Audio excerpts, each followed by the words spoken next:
apabila nantinya itu menurut rekan-rekan semuanya itu dianggap ada benarnya, yang monggo kita pakai bareng-bareng. Qala Nabi sallallahu alaihi wasallam, man kana yu'minu billahi wal yaumil akhir falyaqul khairan aw liyasmut. Wa qala aidan salamatul insan fi hifdzil lisan. Ini hadis sedikit, namun sebenarnya itu efeknya sangat luar biasa di dalam kita menjalani perputaran kehidupan di dunia ini. Apa maknanya? Barang siapa yang iman kepada Allah dan hari akhir, maka berbicaralah yang baik-baik. Atau kalau tidak mampu berbicara yang baik-baik, auliyasmut, atau lebih baik diamlah engkau. Kenapa? Hadis lanjutannya, salamatul insan fi hifdzil lisan. Selamat dan tidaknya seseorang itu tergantung bagaimana orang tersebut menjaga lisannya ataupun mulutnya. Ini hadis sedikit, namun tadi kita singgung, saya utarakan di atas tadi, efeknya sangat-sangat luar biasa. Kenapa? Kita tidak rukun sama keluarga, sama tetangga, itu tergantung daripada lisan kita. Mungkin ada orang yang saling bunuh-bunuhan, orang cekcok, orang segala macam, itu bisa jadi lantaran daripada kita yang tidak pandai menjaga lisan. Istilahnya fitnah adu fitnah, sehingga menjadikan orang lain saling bermusuhan. Maka dari itu sangat-sangat benar dan sangat tepat bahwasanya selamat dan tidaknya seseorang itu tergantung daripada bagaimana orang tersebut menjaga mulutnya. Nah, kalau untuk zaman sekarang ini, karena zaman modern, ternyata perkembangan zaman bukan hanya lisannya doang yang dijaga, tapi jarinya juga dijaga. Kenapa? Ya zaman modern sekarang oke, saya tidak ngomong apa-apa, cuma jarinya pentingnya, wah ya gak karu-karuan, bikin orang yang disindir panas segala macam, sama aja. Masa iya gitu, kalau Kanjeng Nabi masih hidup mungkin suruh keralat hadisnya, jadi tambahin fi lisan dan apa jari-jari itu, fi yadi, jadi tangannya biar tidak main-main. Apalagi zaman sekarang ini ibaratnya mendekati daripada era pemilu ini sangat panas. Mulut kita jangan hanya asal bicara, biar tidak menjadikan suatu perpecahan di antara teman, di antara tetangga, dan di antara kita manusia pada umumnya. Mengingat kembali lagi, tak bosan-bosan kita ini hidup di dunia hanya sementara. Perjalanan selanjutnya sangat jauh dan kita tidak bisa menebak seperti apa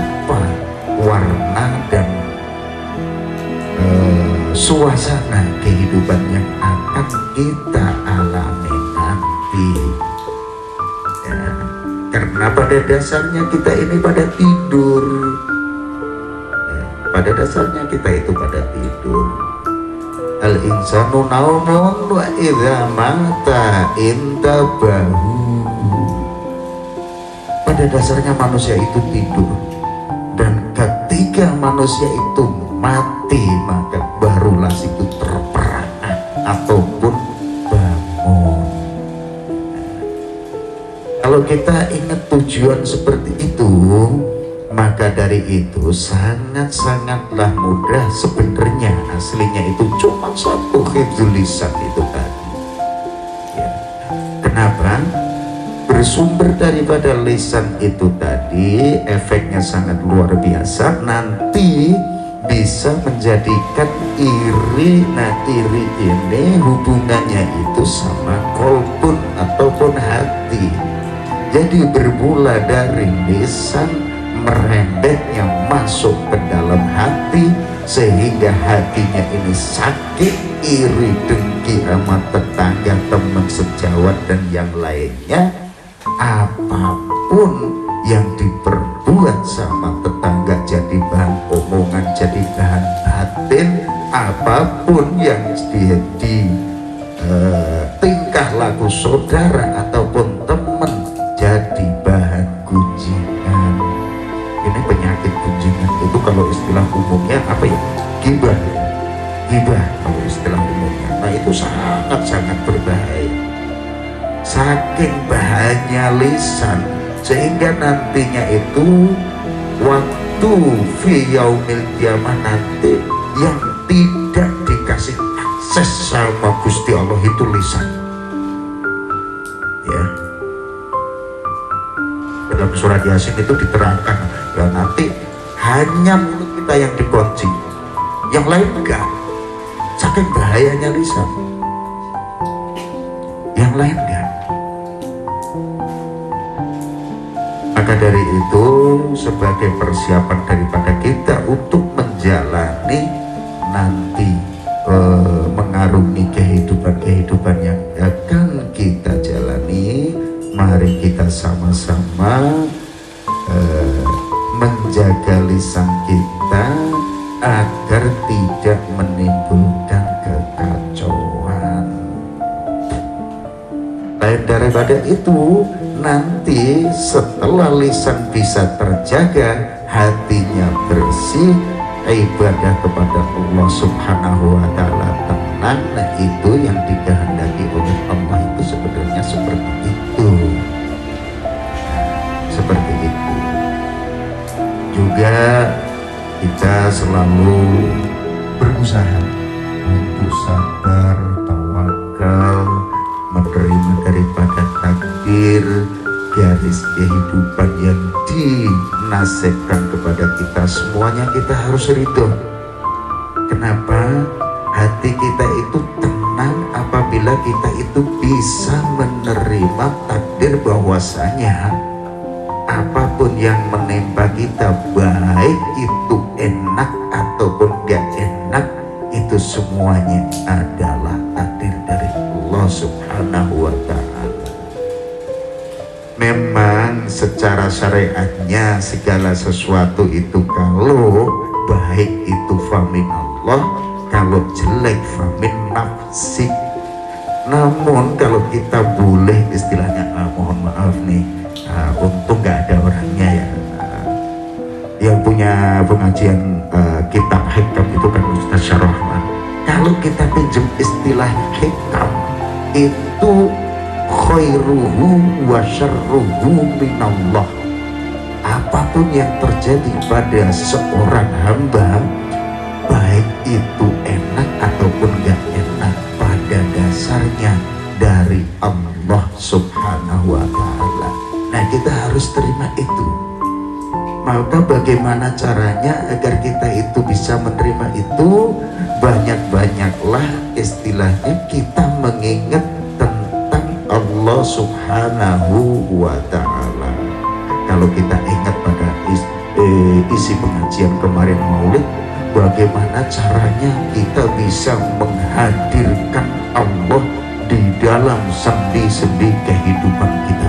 Mari disinggung seperti itu, sepertinya isi maulid daripada Masjid Nurul Islam kemarin. Nah, ini memang sangat-sangat betul. Kenapa?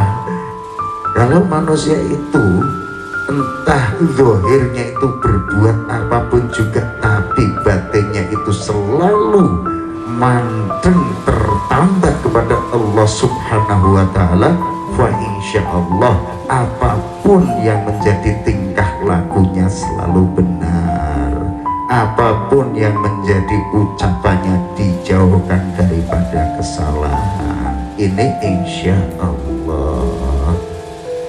Dan kita harus menyadari bahwasanya hidup ini semuanya itu memang hanya menjalankan daripada apa yang ditakdirkan Allah. Kalau istilah daripada ilmu pedalangan, bagaimanapun kita perang kalah atau menang, jatuh atau bangun, terserah kepada dalangnya.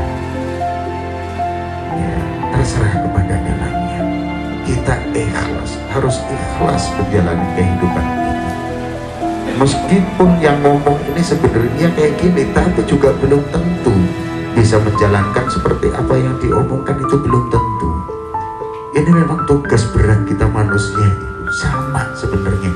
Gak ustadz, gak kiai, gak tukang tulung, ataupun gak tukang roti, ya sama aja. Oke. Sama aja. Yang penting kita pokoknya udah lillah billah aja lah, kita sadarin itu. Apa maksud daripada lillah billah? Lillah billah itu sebenarnya jelmaan ataupun kandungan daripada la haula wala quwata illa billah. Disingkatnya lillah billah. Kalau istilah majelis saya, majelis saya bukan sini doang pun, jangan liatin gua. Itu istilah saya, majelis saya. Yang dimaksud lillah, segala sesuatu apapun yang kita lakukan ini semuanya itu hanya karena Allah. Hanya karena Allah. Cari nafkah karena Allah, kerja bakti karena Allah, ngaji karena Allah, yasinan karena Allah. Itu lillah. Nah, bahasan masalah itu sebenarnya udah sering kita utarakan di belakang sono, ya, udah sering kita utarakan. Nah, kalau semuanya itu memang kita niatin karena Allah sehingga apapun juga yang menjadi tingkah laku kita ini nilainya ibadah. Itu lillah. Nah sekarang apabila billah itu biharfi jarin bah, dimakna dengan.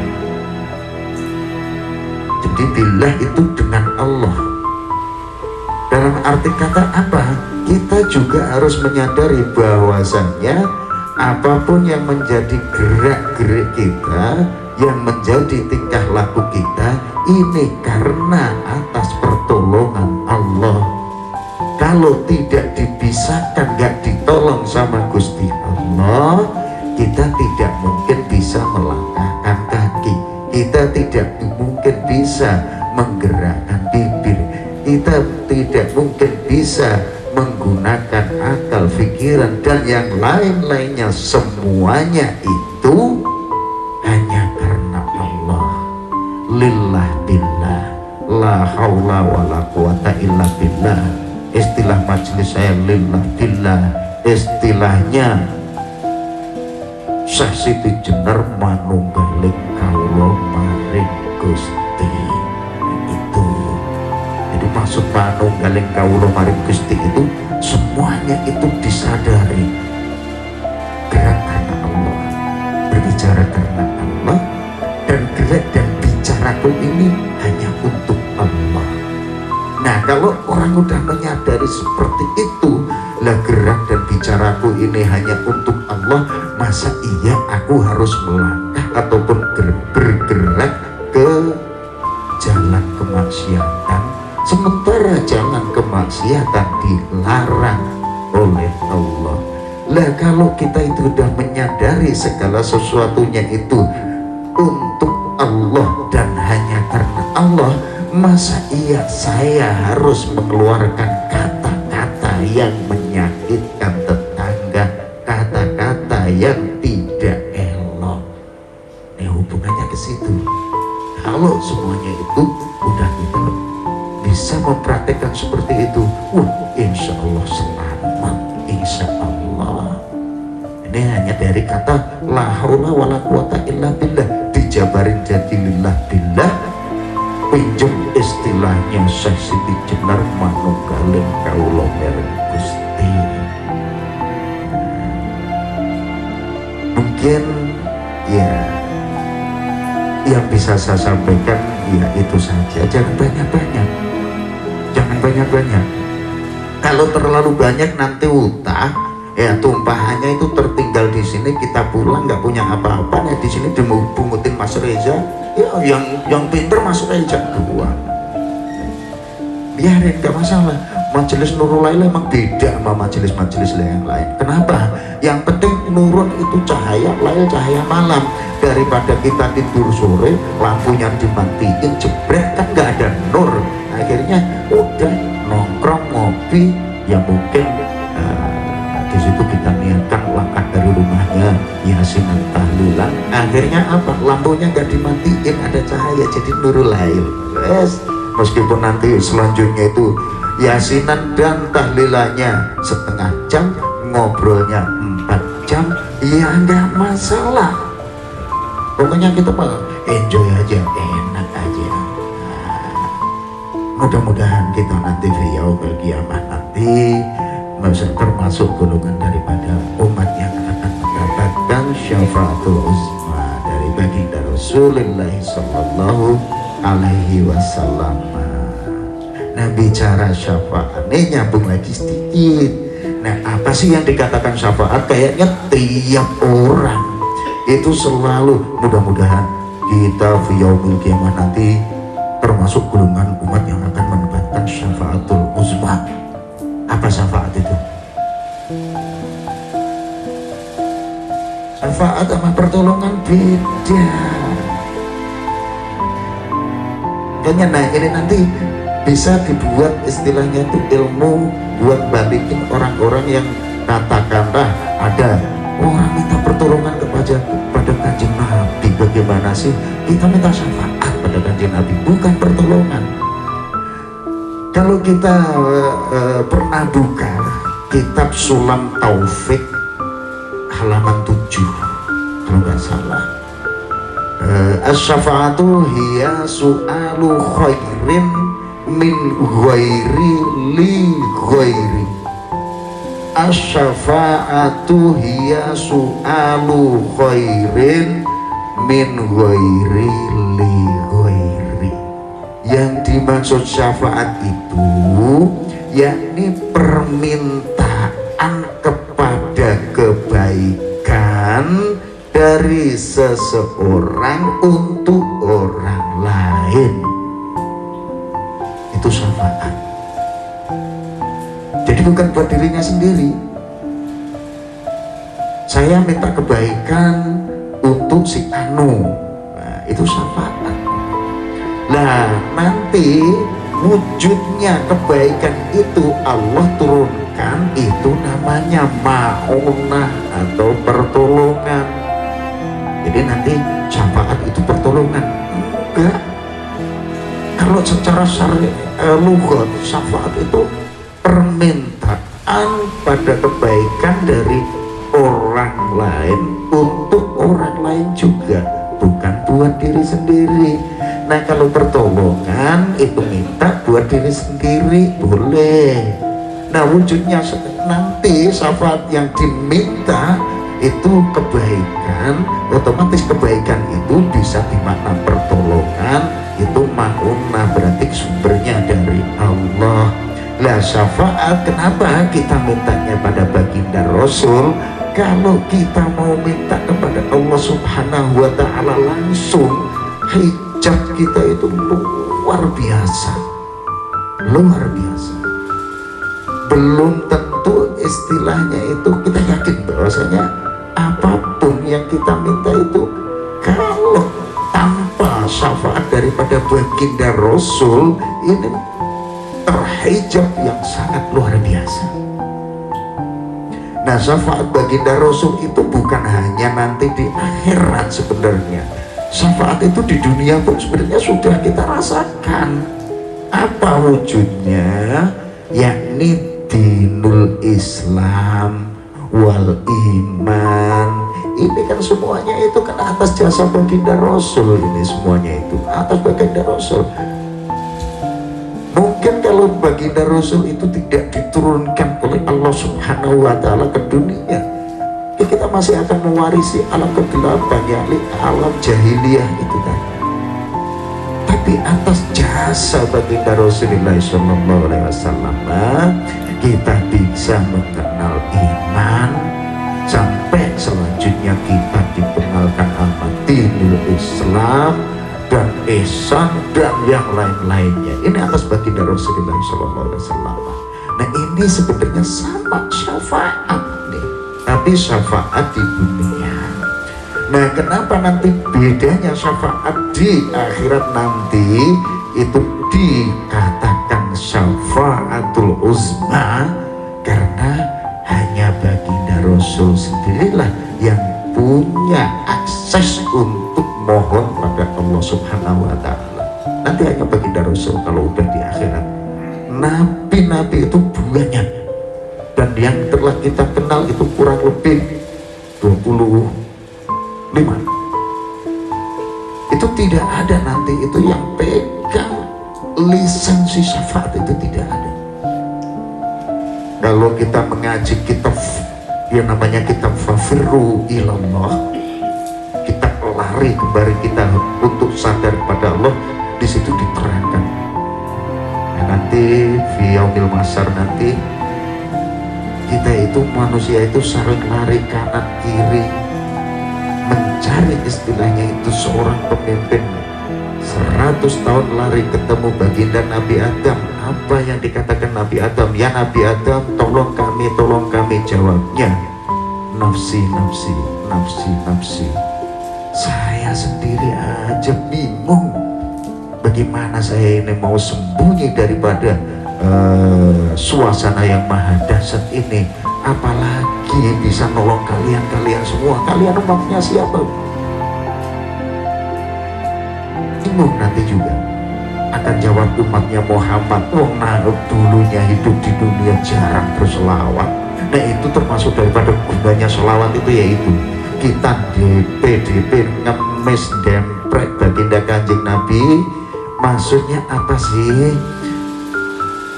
Tatkala kita itu punya hajat sesuatu yang hubungannya itu dengan Allah Subhanahu wa Ta'ala, biar baginda Rasulullah itu ya sedikit kenal sama kita. Kalau istilah bahasa kasarannya seperti itulah. Kita DP ngemis, duduk di samping beliau. Ini maksudnya duduk itu bukan berarti kok wah berarti udah pernah merasakan, bukan. Maksudnya itu istihdzar. Jadi seolah-olah menghadirkan sosok beliau itu di samping kita. Ini istihdzar namanya. Ini boleh buat kita sebagai umatnya ini untuk berusaha istihdzar, menghadirkan sosok baginda Rasul yang entah sosoknya itu seperti apa, kita sendiri aja nggak tahu, tapi kita selalu berusaha untuk itu. Di saat mana kita menyebut nama baginda Rasul, kita sebut dengan rasa mahabbah dan penuh rasa istihdzar. Ini adabnya orang bersolawat seperti itu.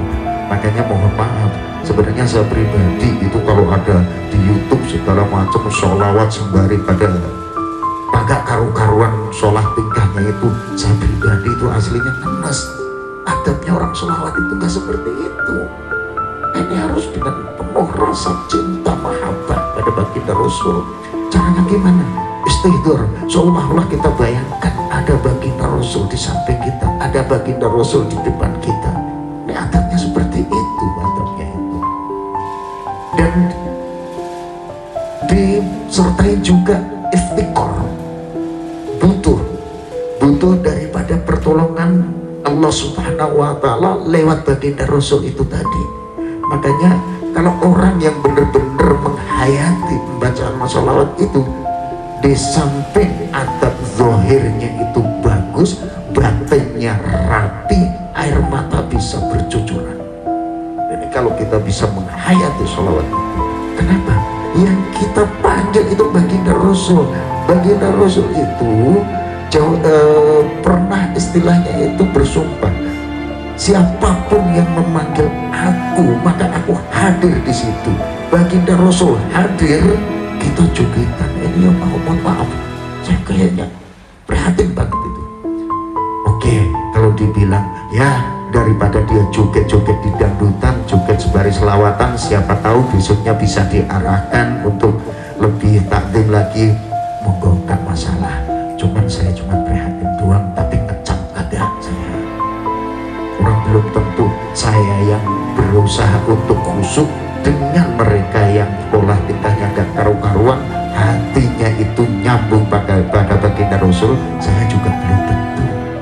Saya sadari itu. Karena pada dasarnya memang manusia itu dhaif, tempatnya salah dan lupa itu jelas. Makanya kalau ada orang pada berebut bener, itu sebenarnya waras atau kagak. Orang pada berebut bener, waras atau kagak. Kalau Bang Anton masih ingat kan apa yang pernah saya katakan, makanya letakkan diri kita semuanya itu, atau diri kalian semuanya itu serendah-rendahnya makhluk, sehingga sekecil apapun nafsu ananiah yang ada di hati kamu itu tidak akan muncul. Kenapa? Apa yang mau kamu aku? Pada dasarnya kamu itu gak punya apa-apa kok. Punyamu itu cuma dua, salah dan lupa. Masalah bener baik atau enggak itu bukan punya kamu, itu pakaian yang di atas sana. Kok ngeyel pengen berebut benar? Ya jadinya ya carut marut.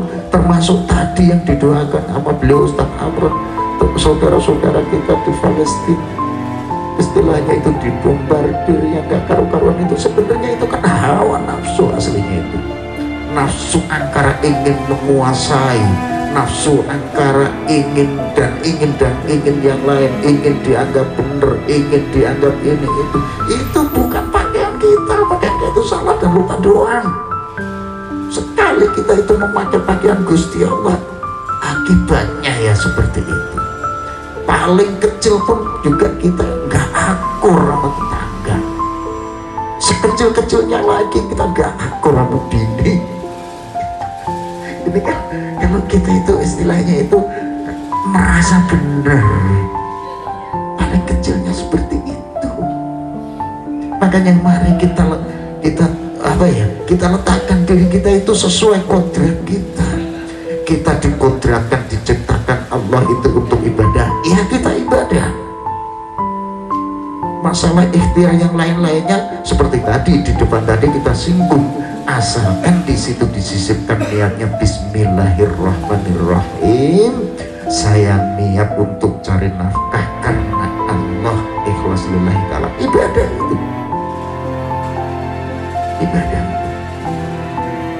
Kita letakkan diri kita itu sesuai porsinya. Manusia dan jin diciptakan untuk ibadah, ya untuk ibadah. Manusia dan jin diciptakan untuk ibadah, tapi nafsunya pengen kuasa, pengen dianggap agung, pengen dianggap yang lain-lainnya. Kita ingat wal kibriya'u min akhlaqil fir'aun. Sekecil apapun kalau kita itu punya perasaan lebih daripada yang lainnya, itulah cikal bakal daripada akhlaknya Fir'aun. Sekecil apapun. Ada yang lebih sadis lagi, hadisnya lupa, tapi kurang lebih kayaknya itu tidak akan masuk surga bagi siapapun juga yang di dalam hatinya itu ada sebesar debu ataupun sebesar atom daripada sifat sombong. Sombong itu takabur, takabur itu merasa lebih, itu lebih sadis lagi. Nah, mari kita istilahnya buka hati kita, ya,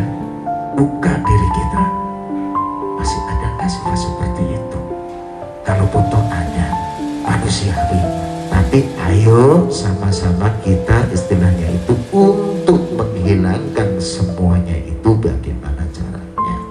Sekarang hilang, beda menit datang lagi. Sekarang hilang, beda jam datang lagi. Sekarang hilang, beda hari datang lagi. Nah ya memang udah seperti itu. Roda perjalanan kehidupan manusia itu udah seperti itu. Makanya nantinya itu sangat sedikit orang itu yang selamat, itu sangat sedikit. Perbandingannya itu bisa dibanding 1001. Satu selamat yang 999 celaka.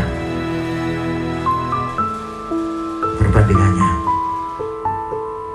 Nah, beruntung bagi kita sebagai umatnya baginda Rasul, kalaupun amal perbuatan kita ini tidak menjamin daripada selamat dan tidaknya kita, tapi kita mari memperbanyak selawat dengan satu harapan tadi, dapat syafaatul uzma dari baginda Rasul, yakni wujudnya baginda Rasul berdoa mohon kepada Allah Subhanahu wa Ta'ala agar kita yang insya Allah nanti itu diakui sebagai umatnya, insya Allah ini termasuk golongan mereka-mereka yang mendapatkan syafaatul uzma tadi. Sehingga dengan itu perbandingan antara 1000 dengan 1 itu tadi, mudah-mudahan 1000 yang selamat 999, sekian, yang gak selamat setengahnya aja, atau harapannya itu 1000 karena atas ma'unah Allah Subhanahu wa Ta'ala di syafaati Rasulullah 100% umat baginda Rasul selamat semuanya. Allahumma amin. Masih ingat enggak tadi apa syafaat tadi ya?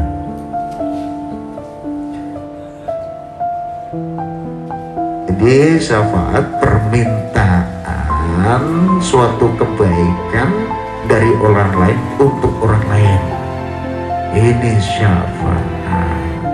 Makanya kalau nanti gampangnya itu ada orang yang namun di akhirat aku mintanya pada baginda Rasul, baginda Rasul itu syafaat, dan nanti baginda Rasul mintanya kemana lagi? Kepada Allah. Nah nanti wujudnya Allah menurunkan ma'unahnya pada baginda Rasul itu tadi. Nah permintaan baginda Rasul untuk kita semuanya ini tadi kita sebut syafaat. Ini biar bekas ini, makanya saya ulang-ulang tentang masalah syafaat ya, saya ulang-ulang biar bekas, biar gak salah kaprah. Dalam arti salah kaprah ini bagaimana? Harapannya nanti di akhirat baginda Rasul Gusti Allahnya hilang. Nah ini bahaya juga. Nah itu yang dinamakan putuskan baginda Rasul, padahal baginda Rasul itu juga sama seperti kita semua. Wujudnya itu dulunya itu yang manusia seperti kita semua. Adapun beliau digelari insan pilihan itu atas kehendak Allah Subhanahu wa Ta'ala, bukan baginda Rasul. Nanti gampangannya itu yang kasih maunah tetap Allah Subhanahu wa Ta'ala, tetapi yang memohonkan kita semuanya baginda Rasul gitu. Lah Allah Subhanahu wa Ta'ala itu kalau yang minta kekasihnya, harapannya itu semuanya itu terijabah ataupun kabul. Ini harapannya seperti itu. Nah kalau saya terlalu banyak ngomong, terlalu banyak kalam, kopi saya dingin, rokok saya nggak ngerokok-rokok, Ustaz Deden udah dapat 2 batang. Nah, mudah-mudahan apa yang saya sampaikan ini bisa bermanfaat sebagai muhibah buat diri pribadi saya sendiri, khususnya umumnya buat para rekan-rekan semuanya, sehingga dalam menjalani kehidupan kita ini makin ke depan makin dewasa, makin sabar, makin ikhlas, tutur kata makin bagus, ibadah makin rajin, sehingga saat nanti Israel datang itu insya Allah kita semuanya ini akan dengan sangat mudah untuk berucap la ilaha illallah. Allah Muhammadur Rasulullah. Istilah bahasa umumnya mati dalam keadaan husnul khotimah. Allahumma amin. Sekian apa yang bisa saya sampaikan dari awal hingga akhir. Sejauh daripada kebenaran, banyak daripada khilaf dan dosa, saya hanya mohon dibukakan pintu maaf sebesar-besarnya. Akhirul kalam billahi taufiq wal hidayah wa min rasulillahi sallallahu alaihi wasallam asy-syafa'ah wa min ghawthi hadza zaman an-nadrah wal barakah wal karamah. Wassalamu alaikum warahmatullahi wabarakatuh. Waalaikumsalam.